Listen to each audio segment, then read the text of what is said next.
कुठल्या गावचा आहे तुम्ही? मसाजवाडीचा आहे मी. नाव आहे सुनील रामचंद्र विरकर. साहेबांकडे कशाला आला होता? साहेबांकडं बांधकाम कामगार योजनेचा फॉर्म भरला आम्ही. त्यांच्या तिथंच काम आलं. त्यांनी आमच्याकडून फॉर्म भरून घेतला बांधकाम कामगार योजनेचा. त्याच्यामध्ये आम्हाला भरपूर असं म्हणजे लाभ मिळाला. पहिल्यांदा आम्ही फॉर्म भरल्यानंतर आम्हाला ती पेटी मिळली. त्याच्यामध्ये टिफिन डबा, बॅग, बेल्ट सुरक्षेसाठी. आणि नंतर 2 मुलं आहेत ती मला. त्या 2 मुलाच्या नावावर 5,000 रुपये आलं. एकाच्या नावावर 3,000 रुपये, दुसऱ्याच्या नावावर 2,000 रुपये. आता परत माघारी आला तर साहेबांकडे?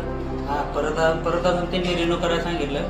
आता रिन्यू करून झालेलं आहे. आता भांड्याच्या सेटसाठी फॉर्म देणार आहे आणि मुलांचं पण म्हणजे शिक्षणाच्या याच्यासाठी ह्याच्या आधी या योजनेची काय तुम्हाला कल्पना होती का? याच्या आधी काय अशी कल्पना नव्हती. कोणी मदत केली का योजनेसाठी? नाही